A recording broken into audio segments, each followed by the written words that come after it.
Hello, everyone, and welcome to today's SANS webcast. Tips and tricks for customers and pen testers on how to get higher value pen tests. My name is Carol Auth of the SANS Institute, and I will be moderating today's webcast. Today's featured speaker is Chris Dale, SANS Certified Instructor. If during the webcast you have any questions for our presenter, please enter them into the questions window located on the GoToWebinar interface at any time. Please note that this webcast is being recorded, and a copy of the slides and recording of this webcast will be available for viewing later today and can be found on the SANS registration page. And with that, I'd like to hand the webcast over to Chris. Thank you, Carol.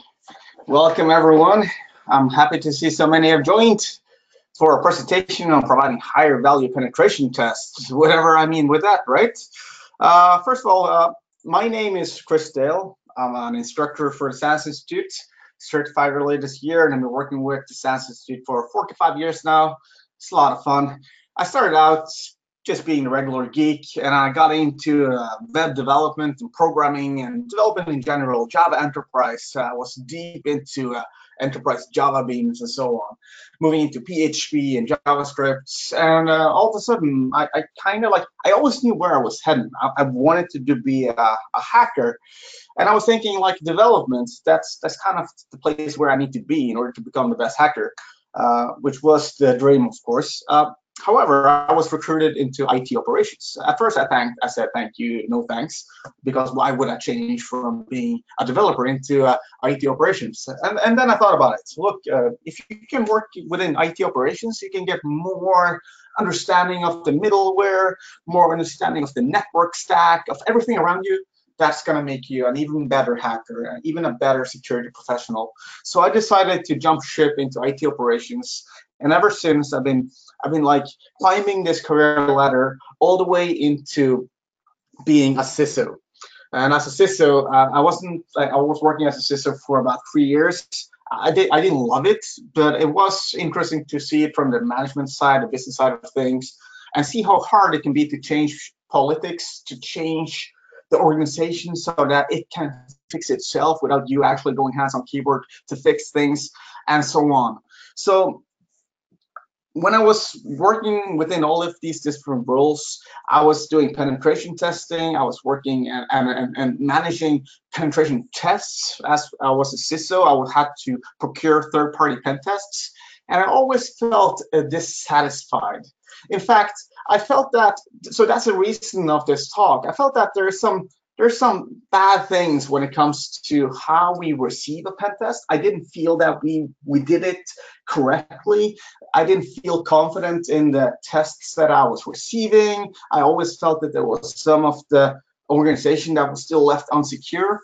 And then I started going into penetration testing myself. So I left the job as a CISO. I started working out as the head of penetration testing and incident response for a company called Netsecurity. We're about 42 employees now.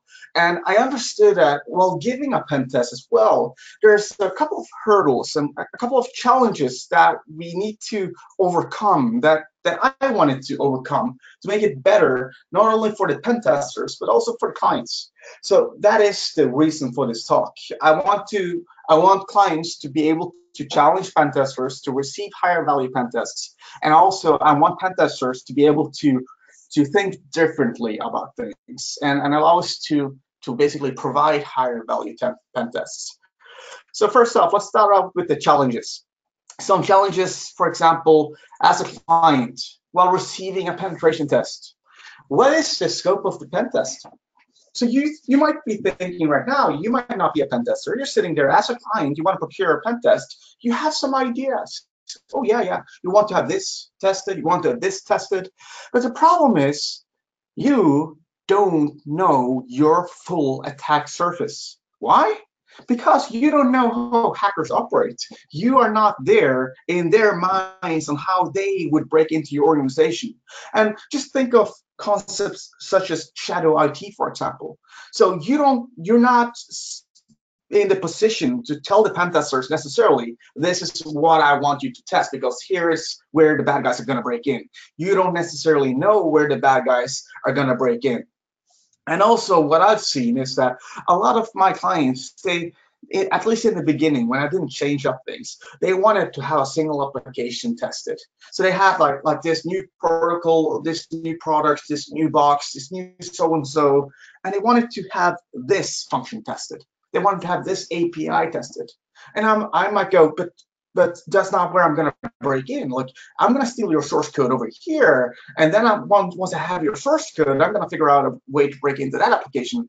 There was just this problem with helping the client understanding that maybe choosing a pen test on only that small scope, maybe that's not a good idea.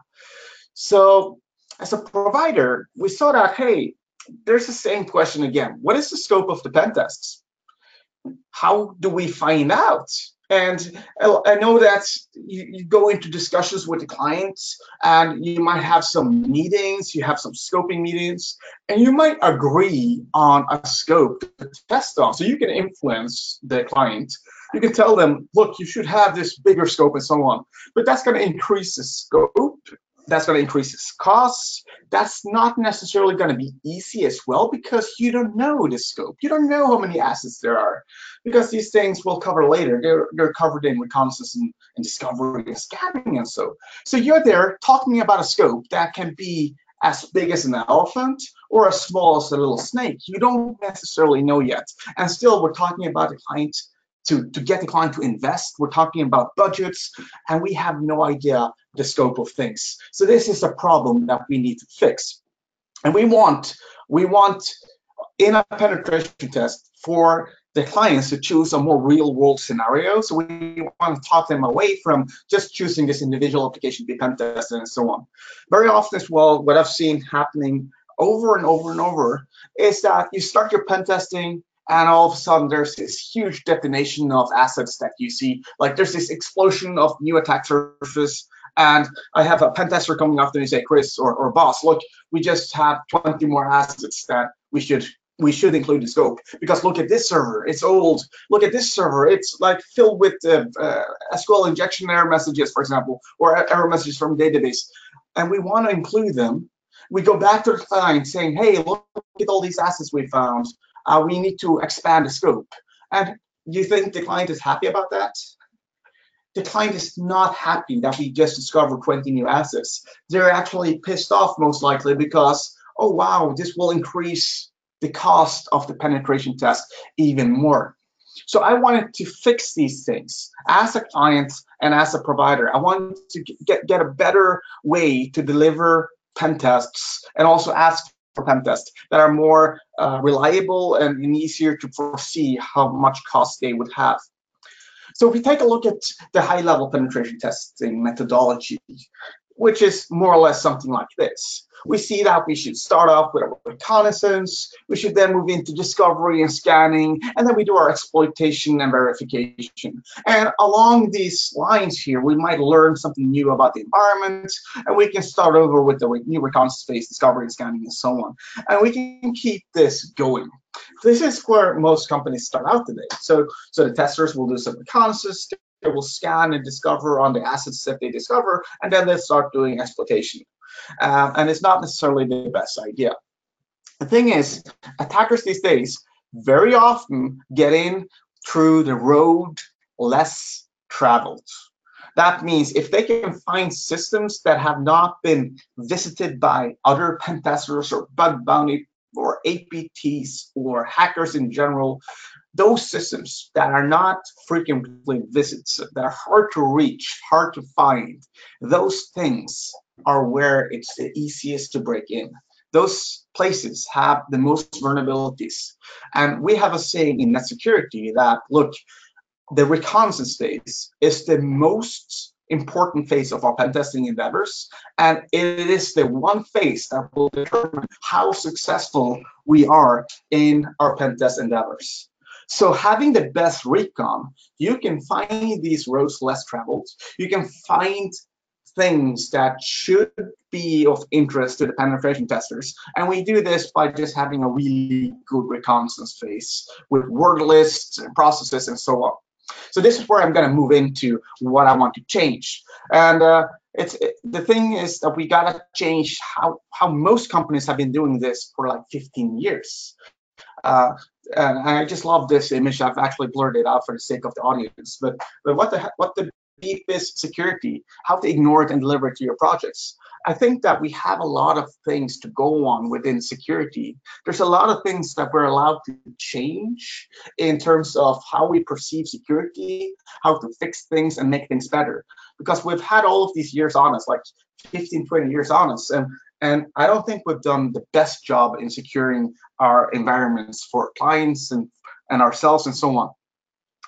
And I hopefully, I want my audience to think that we are allowed to re-engineer the wheel. We're allowed to think new.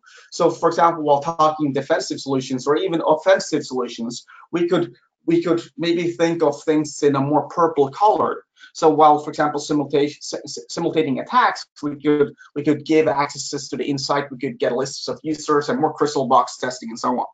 But the big deal, what I feel is a big deal when it comes to pen testing, is actually just splitting the delivery, the pen test methodology, splitting the entire delivery into multiple deliveries. And the first delivery start with, so this will be 2 deliveries total.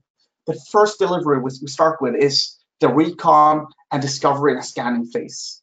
So just consider, instead of delivering a pen test to a client, you deliver what I would call a mini delivery of a reconnaissance and discovery and scanning phase. So commitment-wise, there's not a lot of things to, it's not a lot of money to commit to, but your pen testers will be doing reconnaissance, discovery, and scanning separately outside of the exploitation and verification phase. And this is where the beauty comes in my opinion, because it allows so many synergies that we'll go into soon. Let me show you some of the synergies that we have. First of all, if we split up the deliveries into a reconnaissance phase with the scanning and discovery and the penetration testing phase separately, the client can commit to just having some work done for your company, and they will get a report covering the entire reconnaissance. So it's easier for the client to commit to having work done because he's just asking for a fraction of the total work that is necessary. And reconnaissance, scanning, and discovery is also covered in any other pen test, so it's not additional costs. We're just taking this cost and putting it into its own little project. If the client is not happy with you and the work that you've done, at least this is what I tell my clients. I tell them, then go to my competitor. Have someone else do the penetration test then. I have provided you with reconnaissance, scanning, discovery results, and you're more than welcome to take these results to someone else if you're not happy. So we're not trying to do a vendor lock-in here in any ways. And for all of my clients, they just go nodding, nodding, nodding. They agree. This is better. It's also easier to guarantee that the entire scope has been tested here, that we are actually covering what is important for the client. So we do reconnaissance, scanning, and discovery. We find a ton of assets, and the clients can now agree on what they want to have pen tested versus what they don't want to have pen tested, which might be pretty much equally important as what you have pen tested, right? There's also, I will show you a reconnaissance report in a second here, but there's also immediate value from these reports. There are things that the customer can immediately start working on to prevent, to fix the environment a bit more before you start your pen testing, so that it will be harder for the pen tests and for the pen testers to not come into the organization in the most easiest way, with like, you know, when the companies have big doors open with like leaks of credentials or huge vulnerabilities like copies of the SQL databases online and so on. We find all of this in the reconnaissance phase, and we want them to fix these things before we start the pen test so that they don't make it too easy for us.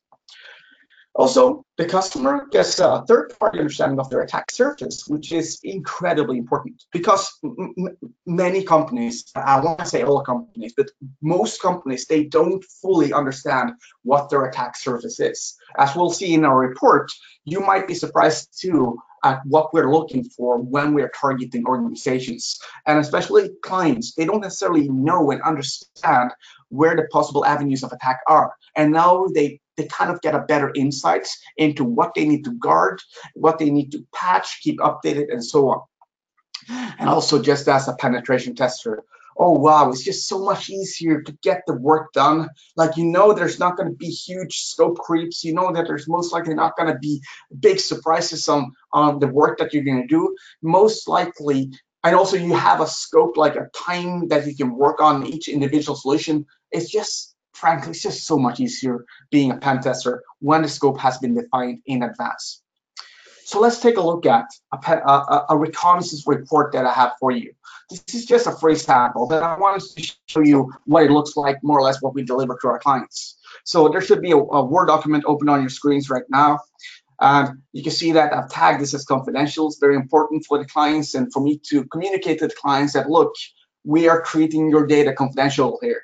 That means that we're going to delete all your data, all correspondence between team members and so on, 1 month after the engagement has ended, for example. So they need to safeguard their own data, and if we're ever going to work with them again, they need to provide us with the data sets that we have acquired.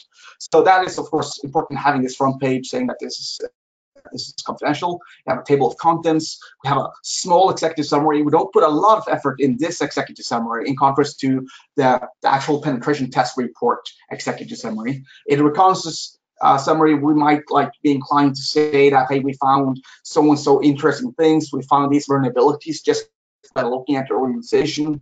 We found patterns of how you, for example, name your system, so we could enumerate from that and so on. But it's not a lot of effort being put into this executive summary. We want the reconnaissance phase to be a bit light. We want to focus on the technical things, not too much on the report things. So keep it as light as possible. And then we have the targets. So basically, essentially, attack surface that we have in this organization. And I flag the attack surface either as white, so no background color like we have down here. No background color means we recommend having these assets in scope. These assets will most likely provide a lot of value for the penetration tester in order to target. Whereas if we flag something for yellow or red, it's most likely something that is not valuable to be attacking. It might be third-party systems that doesn't have a lot of attack surface in terms of it wouldn't hurt the client too much if these things were taken down, or they're frankly just owned by third parties and we can't pen test them without explicit permissions and so on. So we flag that either as red or yellow, where we ask clients to please consider. But very important is that the things we mark in green are where we're asking the client, look, we found all these servers or these web servers over here, or these services, whatever they are, and honestly, we have no idea what they're doing. We don't see any products. We don't see any software as a service on them. We see that they're alive, they're replying to us, but we can't find the functionality that is most likely available for your clients. And it's just a matter of time until someone will find it, or it's showing up in some log somewhere, or you have a malicious client like a business partner or whoever is using these products. So we're asking the client, share this information with us. Tell us the vhost. Tell us the path inside of the web server, so we can gain entry to the product and we can evaluate how big it is to consider a pen test on that product. So we're actually engaging with the client here, asking them to provide feedback. There might also be assets that we haven't found. For example, here you can see on the left side here, I have the different targets lined up, different providers within targets. So they have some Amazon, they have some private cloud here, they have Telenor and TDC. There might be assets that we haven't been able to identify just because our recon process and scanning discovery, it has failed. We failed to find it. Might be because maybe because a domain name is a randomized name, for example, and we had no chance to find it. So they can edit and add things to this report before we agree on the final scope.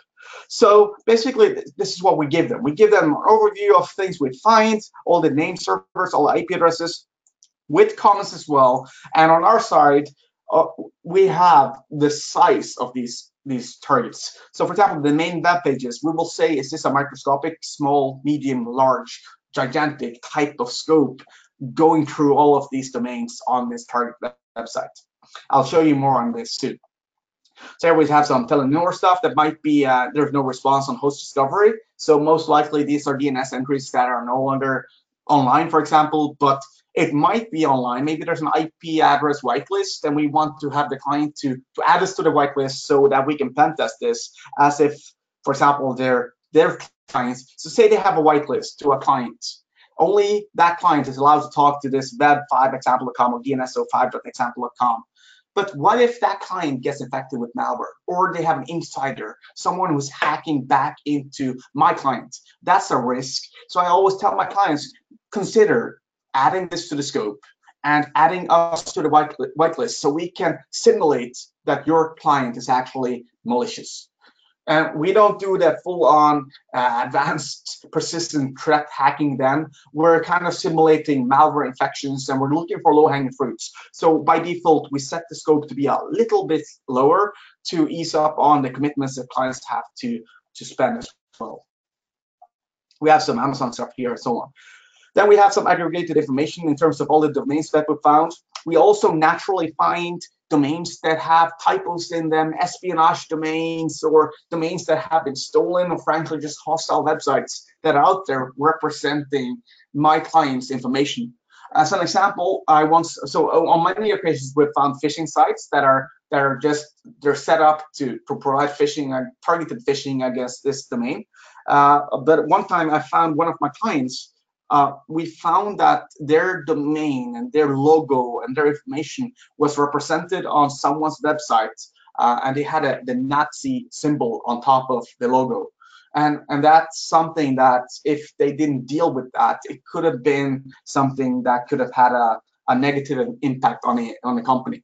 So of course they tried to get a cease and desist on that domain to get rid of it, basically. But we find these things naturally in the reconnaissance, so why would we not list them out here? I must also say that, look, when we're doing this type of target enumeration here, we are actually interacting with the web pages and with the systems. We're scanning and discovering, so we're touching them, but we're not hacking them. We're not exploitation. We're not going into systems and taking over systems and pivoting and expanding. No. That's for the penetration testing phase. We're just learning as much as we can on the target environment. And this is, in like most cases, this will be considered absolutely non-hostile type of activity. We're just going through website directories and so on, but we do have permissions to do these things. It's a nice thing to ask for, nevertheless. Domains, that's fine. Domain type is what we talked about. We also go through emails and personal data. Very, very important. Your employees and my clients' employees, they are very often the source of compromise. So what we do is that, first of all, we take a list of sample usernames. We have a username generator. I'm pretty sure I've showed that in a previous SANS webcast. But we take one of the employees' names, like Jim Carrey here, and we create potential usernames for that name combination, and we flag in bold the name combination that we have found that this organization is using. So in this organization, it's example.com here, Jim Carr, so the first name and the 3 first letters, so 3 first letters of first name, 3 last letters of last name is the username, and in some cases we also saw them using the full name with a Jim.Carry as usernames. This is very important information, especially when we do password spraying across multiple applications in the target environment. And then we go through the employees. So we steal all the employees' information we can find on their websites, on LinkedIn, and so on, and we put them in this list. And we flag them. Who is a part of who is a part of management? Well, these are flagged in red. Red things are a part of management because they have an attack surface that is different from someone inside of, say, receptionists or people or customer service, for example. They have a different attack surface again. And it's important for us to be able to, if we're going to go into phishing again, for example, we're going to target them differently. The guys in red here, upper management, they would be susceptible for spear phishing attacks, CFO fraud, and so on. Whereas someone on the customer service, we could ask them for a password reset of employees or of users, and so on. But the most important things out of these color codings here are the yellow ones. People on the development team, IT operations, technical people, these guys we go after differently. We try to find their Stack Overflow accounts, their GitHub accounts, we find their private blogs, and so much more. And in many cases, we've actually seen we've been successful hacking the client just by going after the developers. So and allowing the customer to fix things before we start the actual penetration test, because we don't really want it to be too easy, right?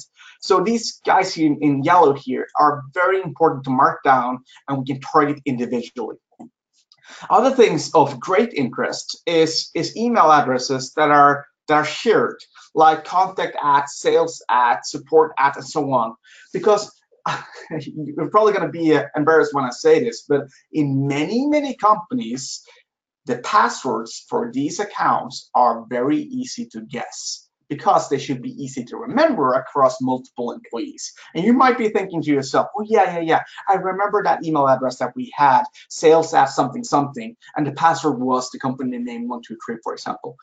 We've seen this a ridiculous amount of times where we break into these shared email addresses using simple to guess passwords. So it's very important that we find these and we flag them out in this report, and we present this report to the client, and we tell them this in advance. We want to share as much information as we can with the client. We tell them, look, we're going to go after these email accounts. We're going to try dummy passwords. So if you have them, you better change those passwords before we try, because you don't want us to be successful.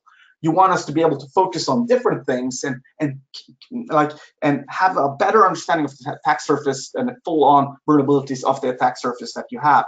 You don't want us to focus on the easy, trivial things. We want to focus on the hard things. Then we go through leaked information.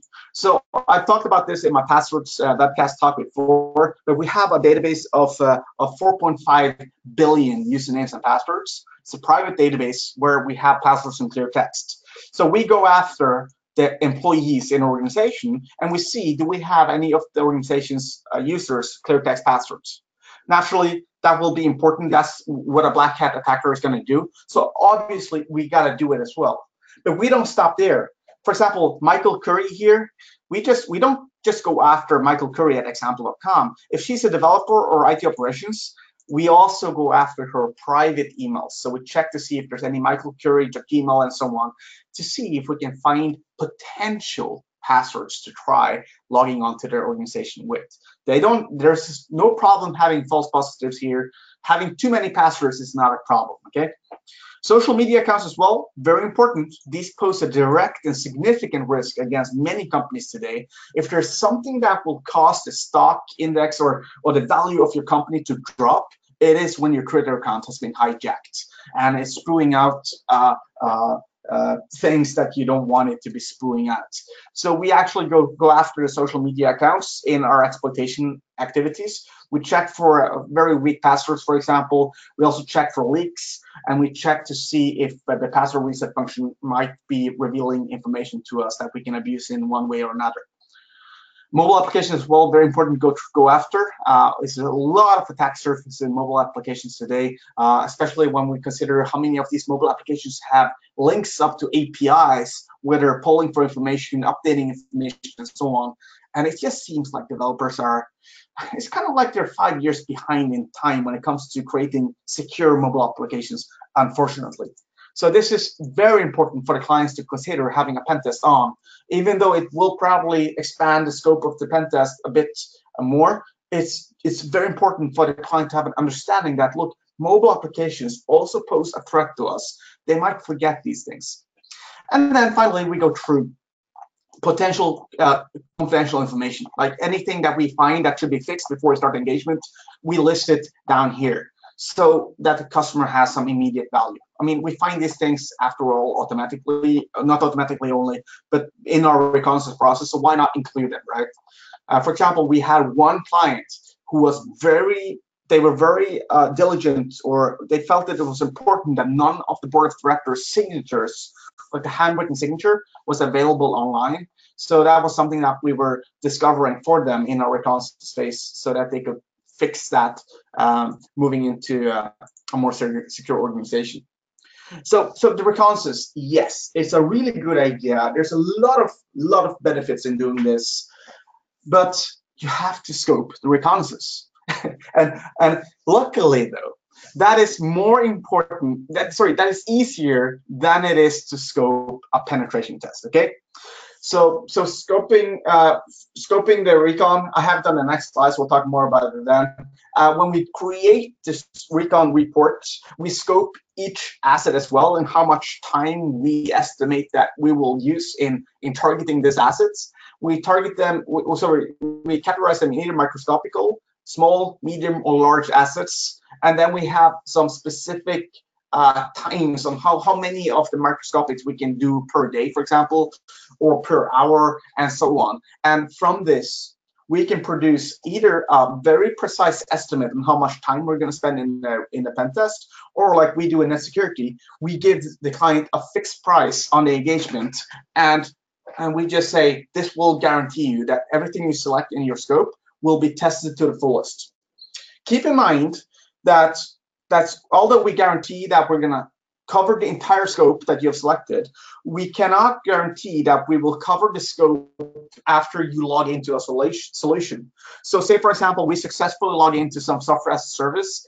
We might not have said, this goes into our communications and the dialogue with the client, but we might not have said that the scope from a logged-in perspective of that web application is in scope. It's only the external facade. Once you log in, we're going to reveal so much more functionality, and that serves a separate pen test. So for those things, there will be a scope creep, but we plan that with the client in advance. And in some cases, the client says, well, just please have some credentials, dear sirs, so we can test the inside as well. And that's what we recommend them. Scoping the recon, though, is a bit different. So obviously, the customer wants to have some kind of idea on how much the recon is going to cost them.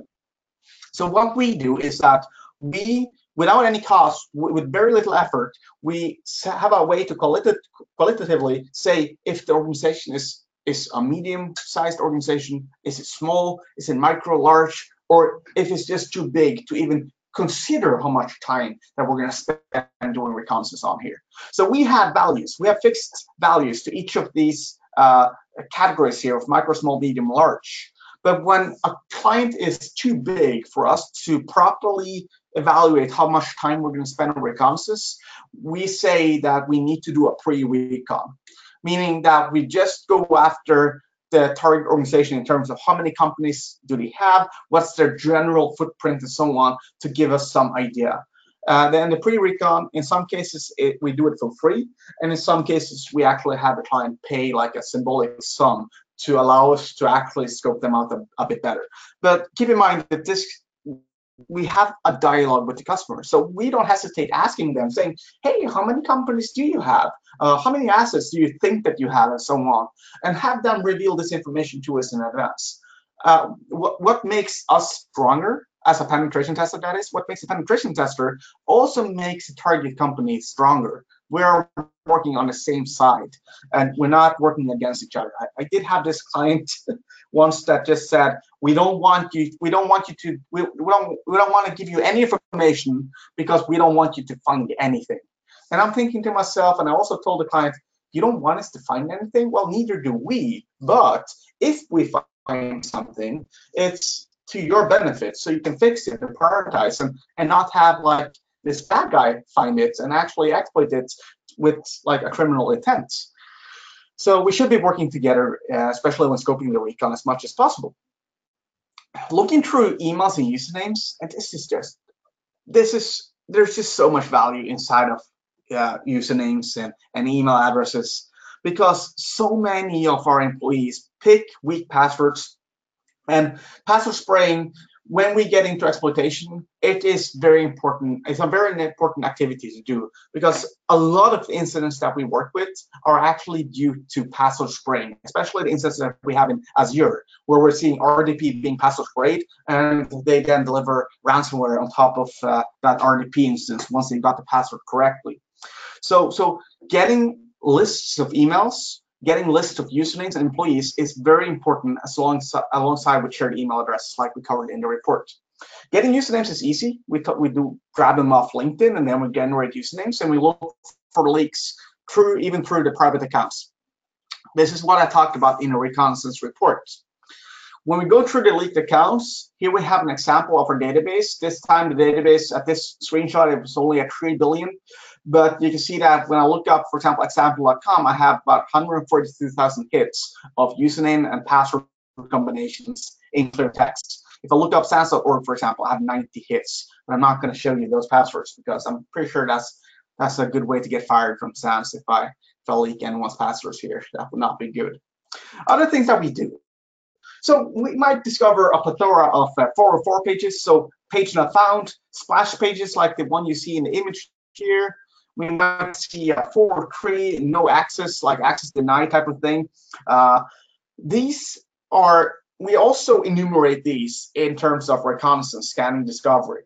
So what we do is that, say we have a splash page, we go through we access that web server and we try to enumerate the vhosts based on information we've learned in engagement so far. So we'll use word lists from the target company. So maybe they have a product portfolio that will go into a word list, all their different names of the products. Everything from their web pages, we'll be using Tool for that to grab all those words and put them into word lists so that we can see if we find maybe the splash page is just hosted at an IP address, but when we try to access the web page over an IP address and we give it a vhost of, say, productname.example.com, all of a sudden it reveals the original functionality behind it. So we actually do content discovery here. We want to figure out what the target attack surface is, and when we fail, which we sometimes do, we will actually ask the client in our reconnaissance report, we mark them as green, saying, look, this service online, we think it's hosting some kind of functionality. Can you please tell us what is behind it? That's good customer service. That's providing a higher value service to the customers by engaging in that dialogue. Also, DNS data is immensely valuable today. And if you take any pen testing class, I hope that you do a lot of DNS enumeration in those classes because it is frankly very, very powerful. Also, lately we've seen that the certificate transparency log has been proven to be immensely useful. So more and more providers of SSL certificates or TLS certificates, I should probably start saying now, are actually sharing your domain name with certificate transparency log. So they will show to the world what domain names you are asking for certificates for. So in this case, you can see that I have looked up one of the most popular online newspapers in Norway, vg.no. You can see that there's this pay-api.vg.no, which has just recently been provisioned with a certificate.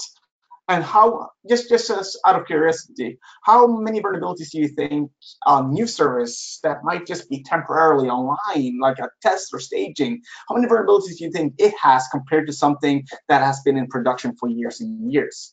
Most likely those new things that are just up for a little while or that have just been provisioned, maybe they're testing a production deploy to a test server, for example, those things might have many more vulnerabilities. And also we're mapping attack surface here. darkweb.a55.vg.no. That seems to me like a very interesting domain name. And I'm going to share a personal story here. I would say it's a bit embarrassing, but you got to share with your peers, right? We all do embarrassing things sometimes. But I didn't think of the certificate transparency log just in its infancy when it was just starting out. So I was in a penetration testing. I was assigning SSL domains, certificates, for some of my cross-site scripting domains. All right, so I'm assigning certificates for my cross-site scripting attack domains so that I can use my domains against an SSL-enabled web server, so to not have mixed content and so on. And I use Let's Encrypt, like a lot of people do these days. And like 10 minutes after I install the certificates on my web server with one of my clients in the name of the subject name of the certificates, I receive an SMS from someone, and not an SMS, it was a Twitter direct message from someone I hadn't really talked to before. And he says, hey, what is this domain? And he asked me about the domain that I just put into my DNS server. And I said, how the hell did you find this domain? It's just 10 minutes ago I put it out there. And he said that, look, I just wrote this script that gives me a push notification whenever a new Norwegian domain does something funny. whenever a new Norwegian domain name gets a new SSL certificate, he gets a push notification to his phone. And I'm like, you're crazy, dog. Do you need a job? And he says, well, maybe. And I said, you want to be a pen tester? He said, well, maybe, let's talk. And he's actually hired from November on. We hired him to the company because of this, and because of also how he performed in the job interviews. Brilliant guy, whom I've done some blogging with already, and we have a lot of fun together. And that's just how vulnerable we can be, even as a security provider, doing an OPSEC leak of the certificate transparency log. And if we do it, you can imagine that all the other people that you're hacking on today, they're going to do it as well. And we need to pay attention to this while we're doing our exploitation phase later on. I can't show you these things, but I started looking up governments and police domains and so on, and there's just so much stuff online that probably should not be online, that they didn't think is actually visible online, security by obscurity, and we can find this in these certificate transparency logs. So if you want to go out and search like I did here, I searched for %.vg.no at crt.sh, and I found these results. So go play around with this yourself. You might be surprised on what you find. Other things that we do in our reconnaissance, URL shorteners. So I've done a blog on this before, alongside with Vegard, which is the employee I hired in November, the guy who I discovered, who discovered my domain that I thought was a secret. URL shorteners might leak information regarding your domains, or in fact, regarding your customer's domain, or if you are a customer, your own domains, of course. So it turns out that there's a service that they're called Archive Team. Archive.org, sorry, that's actually archive.org is a mistake, but I think it's called Archive Team. So I'm just going to change that in my presser right there. URL Team over at Archive Team, they've been doing what they call URL shortener brute forcing. So they have basically taken short URLs and brute forced them into their respective end URL. You know, might have a bit.ly link with some kind of 5 characters, random garbled characters. They will brute force those 5 characters for that bit.ly link, and in a file reveal which domains the shortened URLs are pointing to. So we of course took all of their work, we put it into an elk stack, and we have this searchable now, and we just search for our target domains that we're targeting. So if we're working for a client, say for example, vg.no is our client, we will search through this system that we set up, seeing if there's any URL shortened links to this target domain. And sometimes we find vulnerabilities. We find things that are definitely not meant to be shared, that maybe an IT administrator or maybe a developer shared just with his peer, and they didn't think that that link would ever be reachable from the outside. So here you can see that we look for some trivial things like passwords and exploits here, and proc self, for example, for local file inclusion, and we're seeing like hackers are actually using this URL shortening service to find vulnerabilities along domains. So check yourselves here, it's a good idea, and check out the blog I have up on the SANS pen testing blog on the secrets of URL shorteners, and you will see some of the things that we found inside of them. I did want to take this a step further. We looked through all .onion links, so basically links that look like this, right? Some kind of random looking text .onion. I extracted this from the URL shortener database that we have set up, and I found about 600 something URLs. I set it up with Eyewitness, so I made a screenshot of all those services from within the Tor network, to see if I could find any secret stuff, anything that might be of interest. And unfortunately, I found actually a lot of secret stuff that I had to ship over to the special police force here in Norway to have them look at it, because it was not legit information. It was like things that should not be online in terms of abuse and other things. So that's bad. All right, other things that we do.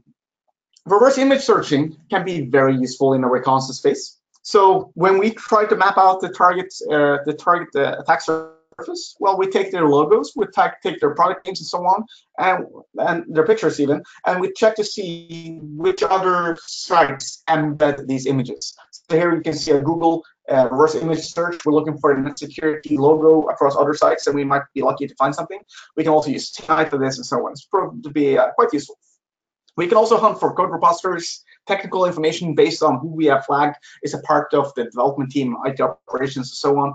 This screenshot here is actually from a technical blog. One of my clients, IT operators, he had a personal blog, not in any way related with the company, except that he was blogging on how to make IBM connections work, which is the technology that his company was using. So he was using his own company, so his company, to basically learn about IBM connections and blog on it to help other people learn and prevent the mistakes that he had been doing. Great news. I love that. And he censors his pictures like this, which is a great idea. I mean, like, he's sharing knowledge. He prevents other people from falling into mistakes. But we, of course, learn valuable things from looking at these blogs. So here, for example, first of all, we have a path on a system that is within his environment at his work, which is what we have in scope of the pen test. So as a recon space, we have some information here. We also see a username, LCA admin X, which we could have probably investigated and found out if we read the manual. But we also see here the -p argument. And you can see just a small few pixels here of the first character, of the third character, and the last 4 characters. And this was enough for us to, in the recon space, give the client a list of 5 to 1,000 words and just say, is your password among these words? And they said yes. Well, then it would have been game over in the exploitation phase. Fix this before we start because it was leaked over here. And that's immediate value. And the customers just love it. They're happy about it. We can also look at more stuff like say you have Google, what's it called, the tracking, don't have it in here, like you have a tracking to Google, I forgot what it's called, but when Google tracks you so that you can see how many visitors you have on your web pages and so on. Well, this will give you a little unique tracking ID, a little JavaScript you put on your web page. It's not AdWords. Analytics, yes, Google Analytics. So it will have this little analytics ID. And the thing is, a lot of companies, they reuse this JavaScript with the Google Analytics script inside of it, which contains this unique ID, which allows us now to track domains and sort of use this ID to track other domains that are embedding the same tracking service.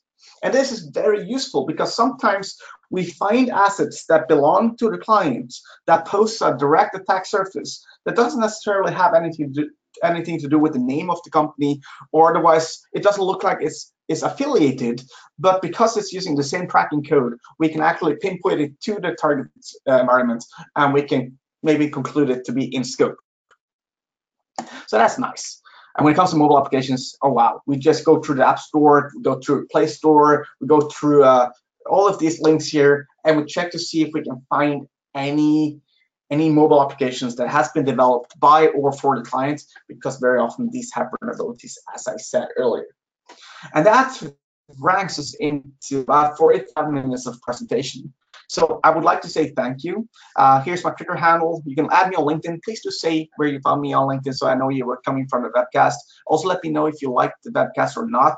If there's maybe something that I forgot to cover, if you like the topics that I cover, I very much value your feedback. And I'm sure there might be some questions here from the audience, Carol. All right, yes, thanks for that great presentation. We do have some questions ready, but if anyone has a question to submit, please enter it into the questions window now.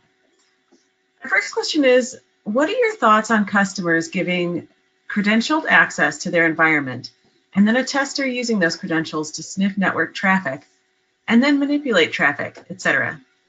This does not seem to be pen testing, but testers are still changing way too much for the service, or charging way too much for the service. Right. I think I understand what you're asking for. Like you might consider this to be out of scope. So what I want to say as a pen tester, we should always at least cover the low-hanging fruits so that the client doesn't get popped or hacked from some trivial exploit later on. I love the idea of providing credentials, especially when services are not behind two-factor authentication. Give them some kind of access, one step inside, so 1 foot inside the organization, so that you can plan and you can see how bad things can get once the attackers are 1 foot inside. Remember, it shouldn't be game over once you're hacked. It should be game over once the bad guys reach their objective. And during that time it takes to get into your organization and then reaching into the objective, you have a chance to stop them, to defeat them, to kick them back out. So so because a pen tester in your case took, like, maybe you felt that it was too much of it took too much freedom in testing too many things and sniffing and so on.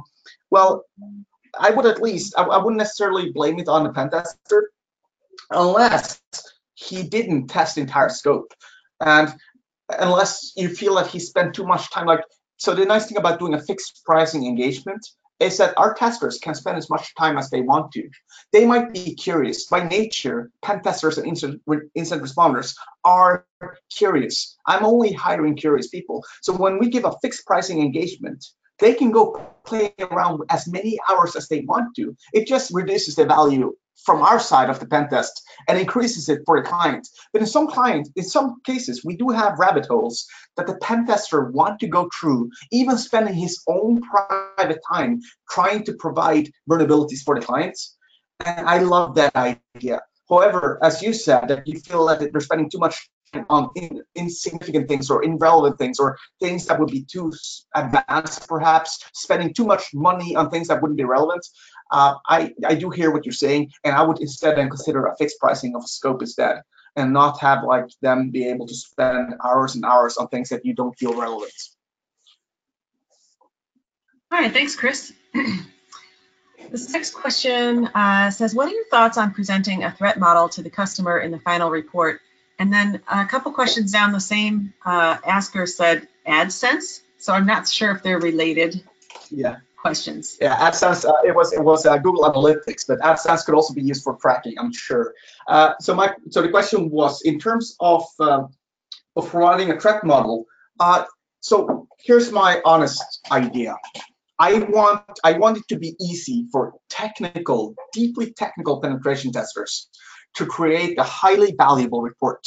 I don't want them to be stuck in report hell, as we call it, for days and days and days. So whenever we change our report, whenever we want to add something to the report, we really make sure that does this really provide enough value for a technical guy to produce this work into the report.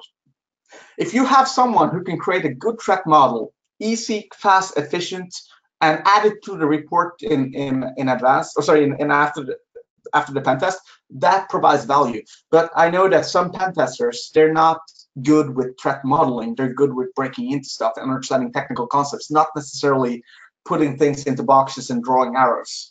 So keep that in mind. I think that yes, you might be providing value.